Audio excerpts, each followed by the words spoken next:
Are you a realtor or investor in the Kansas City marketplace? You have to watch this episode. I'm so excited to be joined by Brent and Mindy, who are going to go deep on the need for authenticity and also for value adds in their social media campaigns. We're also going to talk about vetting out a property manager and some of the mistakes that they made when they got into real estate. Check it out. Welcome to another edition of the KC Realtor Roundtable, where we have a residential realtor along with an investor-focused realtor to come and talk about this divide that kind of exists between the realtor world and the investor world. I'm super excited today to be joined by Mindy Templeton. Welcome. Thank you for having me. Yeah, as well as Brent Draper. Nice to be here. So give the audience a little bit of an idea of kind of where your focus is in real estate in general, Mindy. Yeah, so I actually do a little bit of everything. I am an investor-friendly agent. I do have a team of 12 agents under me as well. And I also have a wholesaling business, and then I'm a buy and hold investor myself. So mainly out here in Eastern Jackson County is usually where I'm focused. Mm-hmm. And mainly I work with out-of-state investors. Great. And Brent? So I actually started in the residential redevelopment space and found myself getting my license just from a convenience standpoint, right? So I could, help utilize my business a little bit more. And the more I got going, I realized that's the side I really liked, right? And so as we transitioned into doing that more on the residential side of things, I focus on Southern Johnson County. I'm also COO of a group that manages a little over 20 agents who are number 3 in volume. In the Kansas City Metro. I saw that. Mouthful, right? Yeah. So we focus in all price points, all areas. I try to spend my time more on the upper bracket space, but I service all clients. Yeah, I saw that. It's something that I've completely disassociated myself with. When I've kind of been just solely as an investor fix and flipping myself. Right. These, $3, $4, $5 million listings you have in Kansas City would completely intimidate me, but that's where you guys crush it, right? That's the space. And so you'll see today, I'm not in the suit or anything like that. I know, I'm disappointed. I know. You're like, okay, I'm going to go casual. I've got an appointment later. I'll throw it on. But that's, for me, it was, where do I want to spend my time? Where do I want to associate myself with as far as, from a daily standpoint? And that's always the space that I've wanted to be in. And so I've tried to strategically put some things in place. So those are the clients that I'm servicing more, but I hit all price points.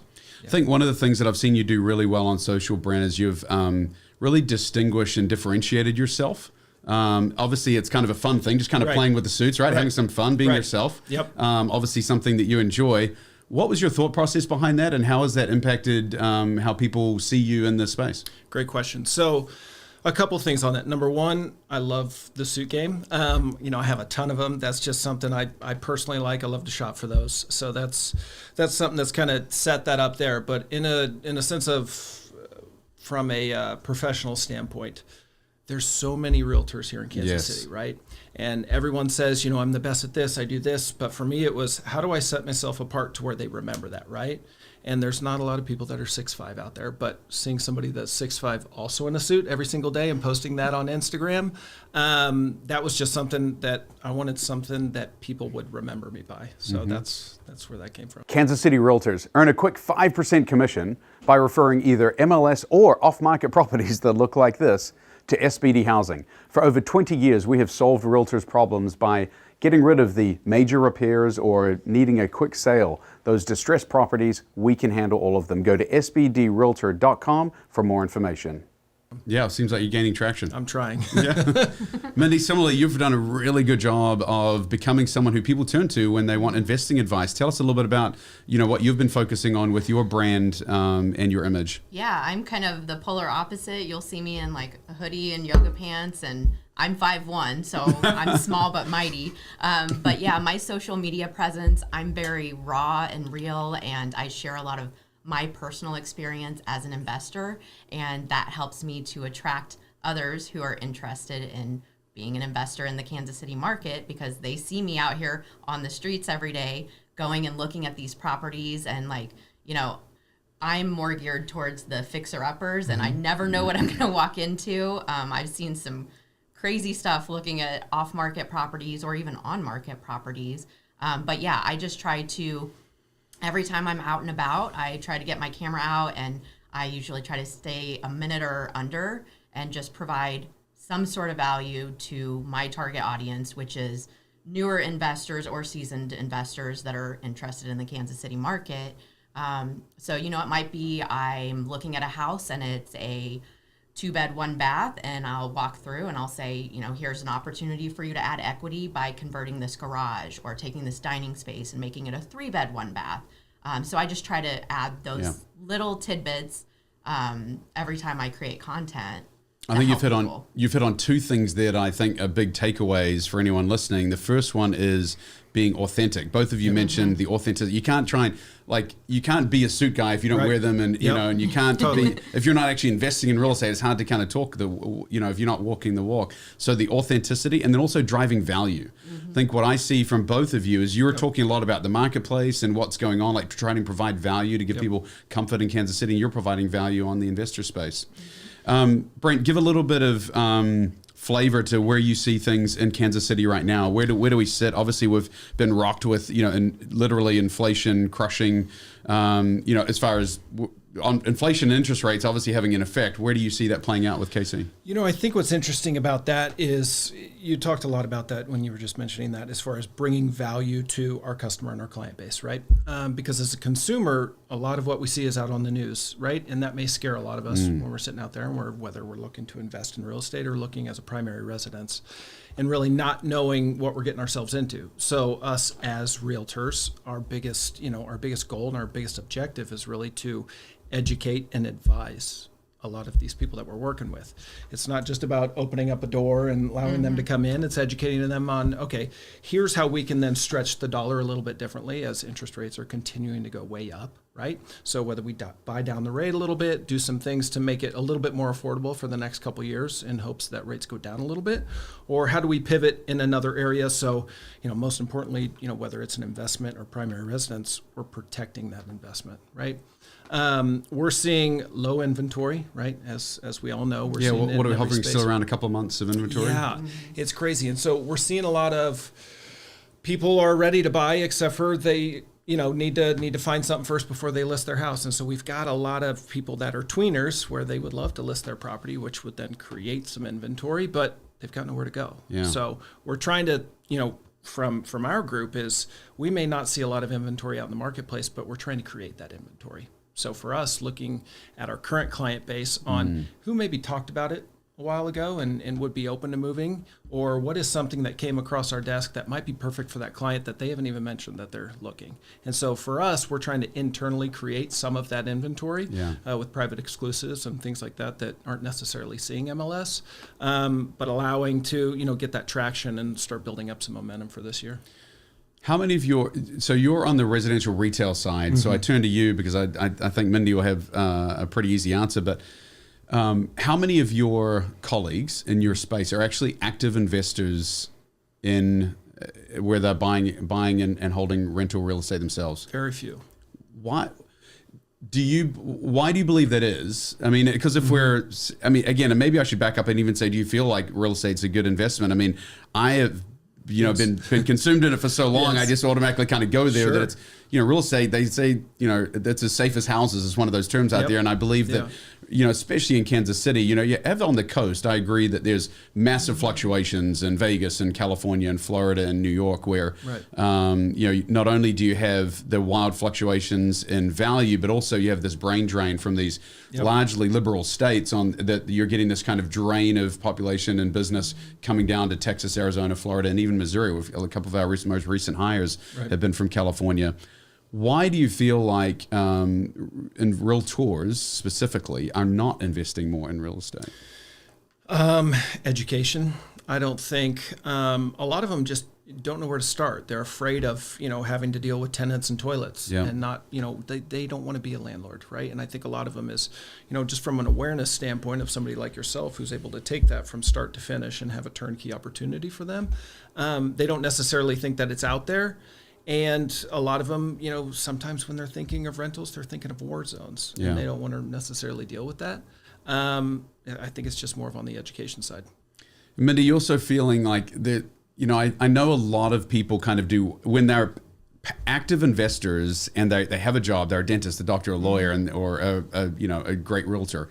They're have some income and they're like, I've been putting all in the market, let me go put something into an investment. They do 1 or 2 deals and they make all the mistakes that everyone makes the first time. And suddenly it's, I would never do that again. Do you feel like they trip over themselves when they make their first or second investment? Yeah, I mean, a lot of times what happens is newer investors, they go out and they think, I'm an expert at being a dentist or a doctor. I can do this. And they don't have the education and resources in place to help them be successful. It's kind of like we were talking about who, not how, with those high wage earners specifically, which is a lot of my client base.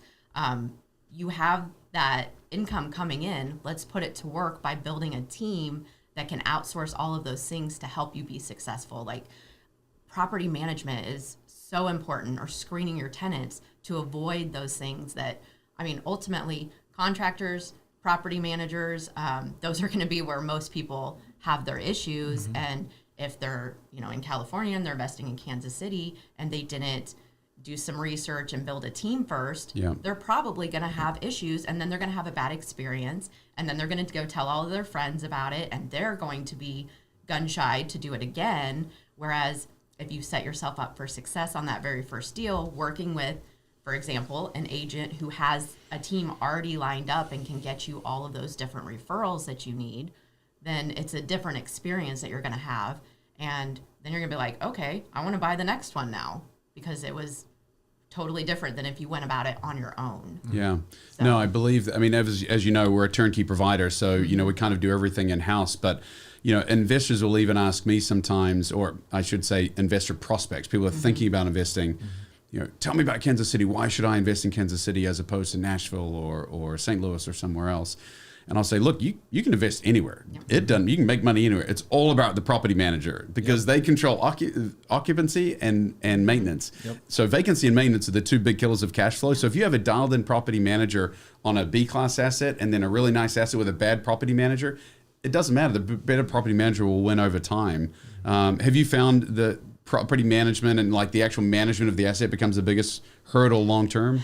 I've struggled with property management. I've self-managed. I've done a little bit of everything, and I'm very transparent about my journey. And last year I experienced 5 evictions. Oh, wow. And that's a lot. And I tell people with the caveat, like, I had a property manager. These are tenants that I inherited when I bought the property, which I don't advise new investors to get into, but I knew that this was coming. But it still doesn't hurt any less when you're going through that process, right? But yeah, I think for especially brand new investors, from the very first one, again with the who, not how, start with a property manager, interview 3 to 5 of them, find someone that fits your needs, ask them what their eviction rate is and what their occupancy rate is. Like, you can find that information out. Talk to a couple of references of people that they're already working with, so you can see how things are going. There's definitely a lot of screening and vetting on the front end, again, that will help make it a better experience. And I'm self-managing right now. How's that going? Oh, boy.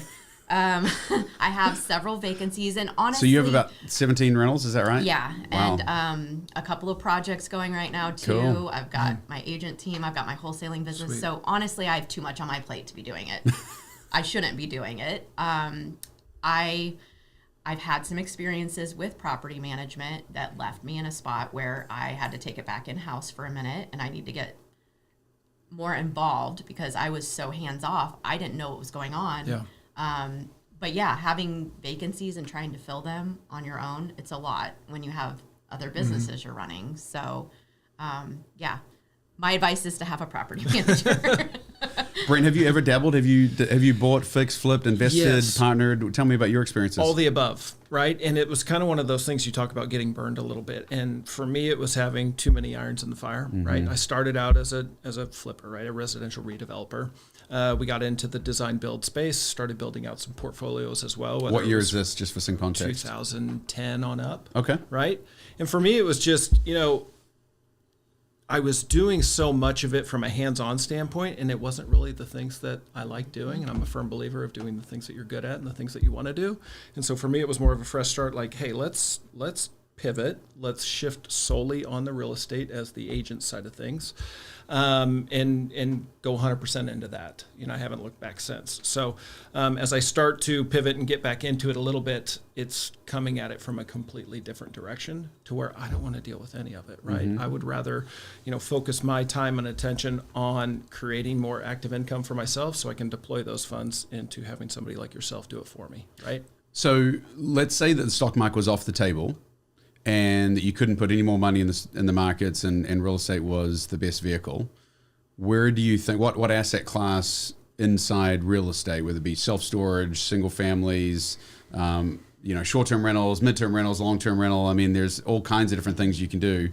Where do you think you would invest? And then I'll ask the same question, Brent. Yeah, so my sweet spot is single family and small multi. I really enjoy those because I have a lot of different strategies I can do with those products, whether it be short-term, long-term, mid-term, which I dabble in all of those things, but I want to make sure they're always going to work as a long-term, because to me, like, when you buy and hold, long-term is kind of the tried and true, classic, boring way to invest in real estate. And the exit strategy I like with having the properties that I do is they're geared towards first-time home buyers, for example. So if I needed to liquidate some of my properties, I would be able to put them on the market and get market value for them from a first-time home buyer. So I like having that exit strategy available for me. And it's what I'm comfortable with. That's where I started. I know a lot of people, once they get to a certain point in their portfolio, they might scale up and start doing self-storage or, large apartment buildings. I might change in a few years, but for now, I'm happy with my single families. And geographically, give us an idea of where your properties are. Have you chosen to go inner city? Are they suburban, Eastern Jack? I have one right up the road from here. That's one of my midterms. I own an Airbnb walking distance to Arrowhead. And then I have several in downtown Lee Summit. That's my favorite spot. Nice. I call dibs if you ever find any. Downtown Lee Summit. There you go. You had her first. Yeah. And then Liberty, Raytown, and Independence. Cool. So Eastern Jackson County. Brent, same question. Multifamily and single family. So for us, what we've been looking at here lately is we've noticed a lot, whether it's executives, physicians, things like that are relocating, because we do a lot of relocation here in Kansas City. They oftentimes are wanting to find a place, right? But whether they're trying to figure out where they want to be in the city or whatever, it's hard finding a rental in something geared more towards upper bracket. Yep. So we've looked at the idea of maybe building out a portfolio with upper bracket homes. You're dealing with a different clientele as far as a tenant. So for me, I look at it, you're potentially mitigating your risk a little bit on that. But running all the numbers, seeing how that shakes out. But I like the multifamily and I like the single family. Yeah. Love it. So one question, you mentioned who, not how, and I'll kind of wrap with this. But for the audience, I'm a big believer in who, not how, meaning not how can I go invest in real estate, but who can I partner with to help me invest in real estate and accelerate the learning curve. Give us an example either of an area where you have experienced kind of a who, not how, or an area where you would like to, if there was someone that could come along now and simplify your business life. Who would that person be? Who would that look like? So I represent a small number of women that are in the real estate space, and so I'm going to kind of take a little different spin on it. But I think a lot of women, especially mothers, I have an 8-year-old, a 13-year-old, don't realize how much time and energy goes into running a household, right? And that's a great place to start with outsourcing things. Like, I don't cook, I don't clean. I've outsourced those things. Well played. Yes, yes. And I actively talk about that because I think there's a stigma around women are expected to do these things. And I'm trying to help change that mindset that, like, those hours that you spent, like, I don't go grocery shopping either. I actually use a meal delivery service. So I just pop my meal in. I can take it to Quick Trip while I'm out looking at houses, warm it up so I can stay on my nutrients that I want to get. But yeah, I think it's important, like I said, especially for women, to find ways to outsource some of those things that you can then use that time. Like for me, when I got started, I was still working a full-time job. I had 2 small kids. My mom was sick at the time. I was taking care of her as well. And I still was able to grow my rental portfolio, get my real estate license, because I outsourced a lot of those things that I don't like to cook. I don't like to clean. And for me, it was hard at first because I was like, oh, I'm going to have to spend, hundreds of dollars to outsource these things. But what you don't realize is you can make thousands of dollars in exchange for those hundreds of dollars that you're spending. Well done. And that has helped me so much in my business. Yeah. Starting with the personal stuff. And of course, I've done it on the business side too, but. No, well, that's totally applicable. It's not how can I be best mom and cook and clean and do everything and go do this. It's no, who can help me? Yeah. Love that. Brent? So for us, as the market changes a little bit, we're going to see some volatility, right? Not as much here in the Midwest, but we're going to see opportunity, and that's where we're looking at it. It's our opportunity to grow and go and get more market share, right? It may scare some folks off, but for us, we're looking, how do we go and we capture more market share in the metro area? So for us, we are focusing here the last few years on South Johnson County, right? And we have quite a few agents with that. So when we talk about how do we scale around the metro, it's not how are we going to do it. It's who do we need to go and find that are already dominating in those areas and crushing it. And let's go show them the resources that we have as a team to take a $10 million producer and turn them into 20 by putting some things in place. It's just like the things that they're currently doing all on themselves. Well, if we can plug and play some of the resources that we have, they can focus on the things that they're good at and they want to do, and that expands their business as well, and then everyone wins. So for us, we're trying to find different, partnerships around the metro, whether it's Shawnee over here in Lee Summit, Olathe, that type of thing, to continue to grow our team, but grow it the right way, not just saturate one area. I love it. A true win-win situation is what you're looking for. Totally. Cool. Well, thank you both for coming today. For those that are listening online, please remember there's a new show. We want you to subscribe, hit the notification bell so you don't miss any upcoming shows from the expert panel. I want to thank again Mindy and Brent for coming in today. It's been my pleasure. Thank you so much.